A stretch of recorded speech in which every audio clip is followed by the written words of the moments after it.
બેના તું બોલી કોક રહીશ અને વિચારી કોક. તારી પાસે જીજુ સામે ગીતાની ઇજ્જતનો કચરો કરવા માટે બહુ સારો પ્લાન હતો ને તે મને કહ્યું તું એ ખરું. પણ જીજુએ જેવી તને ફાઇલ આલી કે ગીતા માટે તારા વિચારો જ બદલાઈ ગયા બેના. એની સાથે સારી રીતે વાત કરવા લાગી. મન તે ઈશારોય કર્યો પણ મને કોઈ સમજાયું નહીં. તારો પ્લાન હું તને પ્લાન વિશે ત્યારે જ કહું ને જ્યારે મને પણ કંઈ ખબર હોય. એટલે બસ અચાનક જ મને તક મળી ગઈ. એ જ સમય મને આઈડિયા સૂજ્યો અને મેં એને અમલમાં મૂકી દીધો. જો કોઈ સરસ પ્લાન સામે ચાલીને મારી પાસે આવી જાય તો પછી એ તક હું કેવી રીતે જતી કરું? એ બધું તો બરાબર પણ બેના આ પ્લાનથી ગીતા મારા પતિની નજરમાં ખરાબ સાબિત થશે. એ જે રીતે તારા જીજાજીએ મારા હાથમાં કઈ ફાઇલ આપી હતી? જીજુએ કોર કમિટી મીટિંગની ફાઇલ આલી. અને એ ફાઇલ એ ઘરે લઈને આવ્યા એટલે ફાઇલમાં જે જાણકારી છે એ બહુ ઇમ્પોર્ટન્ટ છે. એટલે એ ફાઇલ જીજુના માનથી એ કિંમતી છે.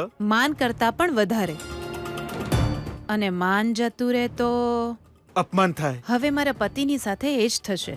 પણ બેના જો જીજુનું અપમાન થશે તો ગીતા કઈ રીતે એમની નજરમાં ખરાબ બનવાની?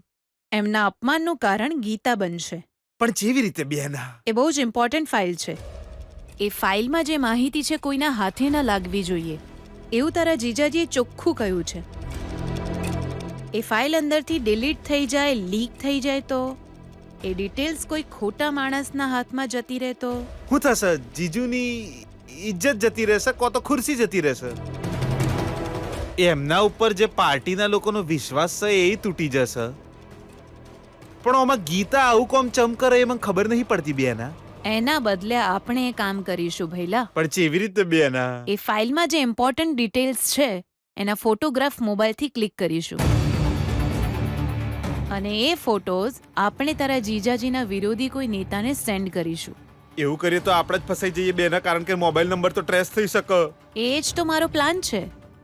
આપણે ફોટોઝ મોકલીશું ગીતાના મોબાઈલથી. એ કેવી રીતે? સિમ્પલ. આજે રાત્રે ગીતા જ્યારે સૂઈ જશે ત્યારે એનો મોબાઈલ તું ચોરી લેજે અને પછી એના જ મોબાઈલથી આપણે ડિટેલ્સના ફોટોઝ લઈશું અને પછી એના જ મોબાઈલથી સેન્ડ કરી દઈશું. આ રીતે બધી કોન્ફિડેન્શિયલ વાતો વિરોધ પક્ષના નેતા સુધી પહોંચી જશે. સવાર સુધીમાં એમને ખબર પડી જશે અને પછી ઘરમાં બહુ જ મોટો હંગામો થશે, તમાશો થશે. ત્યારે ઘરના જ કોઈ વ્યક્તિએ આવું કામ કર્યું છે એ વાતને આપણે સામેથી ઉછાળીશું.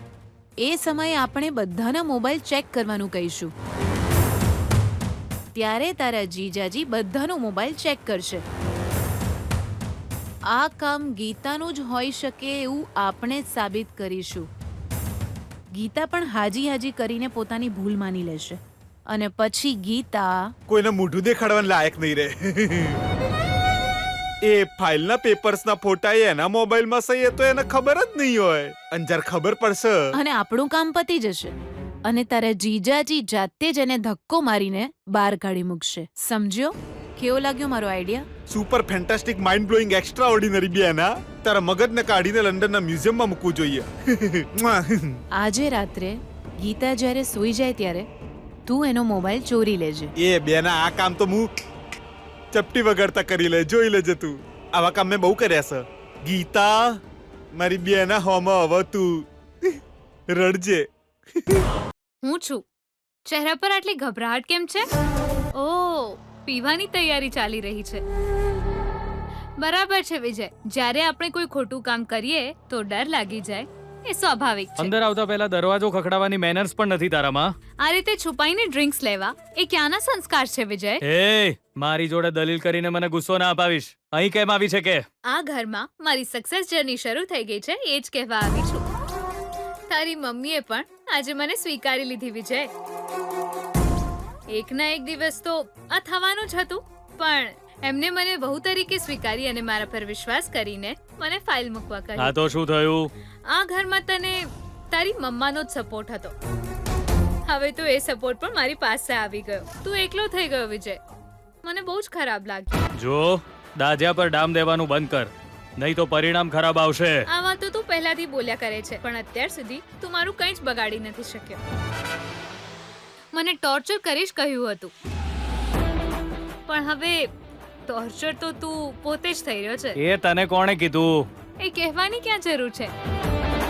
તારાથી મારો આનંદ જોવાતો નથી, એટલે જ ઘરમાં છુપાઈને તે દારૂ પીવાનું શરૂ કરી દીધું છે. એટલું તો કન્ફર્મ છે તું મારાથી ડરવા લાગ્યો છે. એ બકવાસ બંધ કર. તું મારા પગની ધૂળ છે. હું ધૂળ જ છું, પણ તારી આંખમાં પડી છું, એટલે જ તને નડી રહી છું. તારી મમ્મા સાથે પણ એ જ થઈ રહ્યું હતું ને. એ પીડા સહન ના કરી શક્યા એટલે એડજસ્ટ કરી. હવે તારો વારો છે. આ જન્મમાં તો કોઈ પોસિબિલિટી નથી. તને સ્વીકારીશ નહીં હું. એટલે જ કહી રહી છું, જેટલી જલ્દી થઈ શકે પ્રેસ મીટ બોલાવ અને તારી ભૂલ સ્વીકારી લે.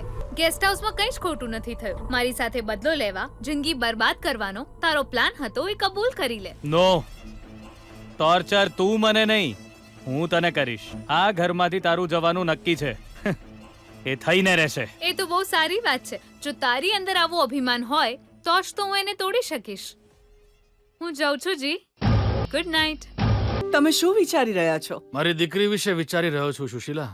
એક બાપ થઈને એટલું પણ ન કરું તો કેવી રીતે ચાલે? તમારી આ વાત સાંભળીને મને બહુ જ સારું લાગી રહ્યું છે, પણ ગીતા પોતાનું ધ્યાન રાખી શકે. આપણે કંઈ કરવાની જરૂર નથી. એ જ તો તું સમજી નથી શકતી. હું એને આટલા દિવસથી ઘર સંસાર શરૂ કર, ઘર સંસાર શરૂ કર એવું કેમ કહી રહ્યો છું બોલતો? ખબર નહીં, મારા મનમાં એક વિચિત્ર જાતની બેચેની રહે છે. એના કારણે મને ચિંતા રહે છે. કેમ? તમને વેવાઈજીએ ઘરે ન બોલાવ્યા એ જ વાત ખટકે છે ને? એ કોઈ મોટી વાત નથી. એ મોટા લોકો છે, એમના વિચારો અલગ છે. અરે આપણે જાતે જ જતા રહીશું. પણ શું? ગીતા મજબૂરીમાં એમના ઘરની વહુ બની છે. એમના મનમાં ક્યાંક તો એવી ઈચ્છા હશે જ કે એમના દીકરાના લગ્ન કોઈ બહુ મોટા પરિવારમાં થાય. ને એમના સપના પર ગીતાના જવાથી પાણી ફરી ગયું હશે. મને તો નથી લાગતું એવી કોઈ વાત. એવી વાત હોય તો એ જ દિવસે કોઈ બાનું કાઢીને ગીતાને પાછી મોકલી દેત. આમ પણ એ આપણી વાત સાંભળે એવી કોઈ પરિસ્થિતિ એમની સામે જ નથી આવી. તોય ગીતાને સ્વીકારવા પાછળ એમની કોઈ બહુ મોટી મજબૂરી હોય એવું મને સતત લાગ્યા કરે છે સુશીલા. ખરેખર એવું લાગી રહ્યું છે કે જો એમને એ મજબૂરી ભૂલવા માટે કોઈ કારણ ના મળ્યું તો ગીતાને ઘરમાંથી કાઢી પણ શકે છે. નાજી, એવું કંઈ જ નહીં થાય. ચૂપચાપ બેસી રહેવાથી તો કંઈ જ નહીં થાય ને. એ બંને ઘર સંસાર માડે, બંને પતિ પત્ની વચ્ચે કોઈ સંબંધ બંધાશે ને ત્યારે જ આ સમસ્યાનો ઉકેલ આવશે એવું મને લાગે છે. પાગલની જેમ તમે કંઈ પણ વિચાર્યા ન કરો. આપણી ગીતા ત્યાં ખુશ છે અને ખુશ જ રહેશે. ગીતા અને જમાઈજી વચ્ચે કોઈ પણ પ્રકારનો કોઈ તણાવ નથી. મારું મન નથી માનતું સુશીલા. એ બંને વચ્ચે દુશ્મની હતી એટલે જ તો જમાઈએ આપણને બેઘર કરી કાઢ્યા હતા. એ બાબતને હું ક્યારે નહીં ભૂલી શકું. ભૂતાયું બેના તું સ ચમ માર્યું?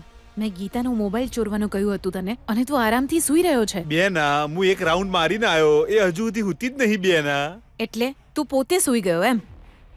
બેના તું આયકન બેહી જા. હું આ જયો અને આ આયો. ઓકે? વિજય, હું તને નહીં છોડું.